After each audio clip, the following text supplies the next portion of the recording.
Hey guys, it's your boy, Steve from A Reptile I Am. Wanted to throw something together here. I'm going to be going through some of our last few clutches. They're still in the incubator. Some of them are still shedding, but I do like to go ahead and rotate the tub they're in for fresh water and substrate, all of that stuff. So stay tuned. So the first clutch that I'm going to show you guys is from my my boy Cyrus to my girl Serenity.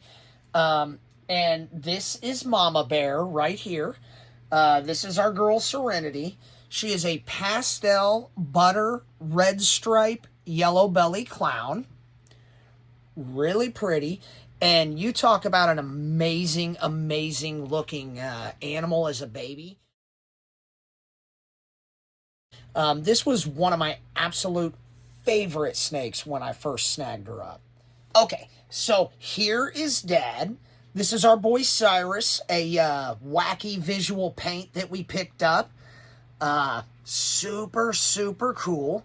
So let's take a look at what we've got here in the little mystery box then. Okay, I'm not pulling these out in any sort of specific order, so I'm just going to reach in and kind of start showing you guys what we've got. So like I said, the genes that are at play here are going to be your pastel, butter, red stripe, yellow belly, and then everything is double het for paint clown. So this is our first little one here.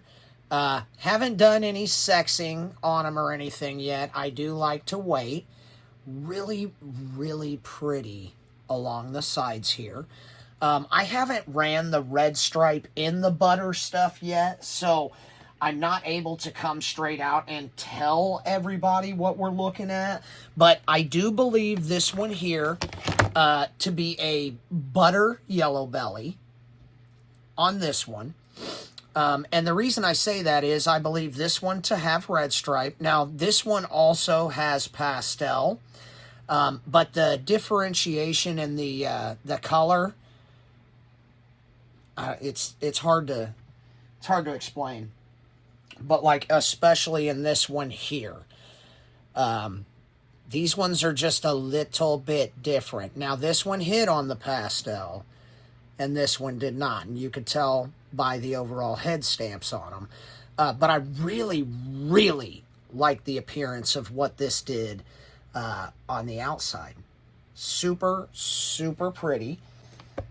We were blessed in this clutch too, because we crushed it on the butter side of things, and I wanted to go ahead and run my butter because of what RGI had just most recently said here about butter and lesser being two separate genetics. So with me knowing that this was butter, I wanted to go ahead and bust it like that. This one's super cool. Look at the burnouts going through here, and this one did not hit on the pastel. So super interesting. And then we got this one here, which really good example on the yellow belly here. Just tore it up. Now, is this one red stripe too? Not sure. I think that there's a chance it could be. I'll have to look and research it. Let me know in the comments what you guys think.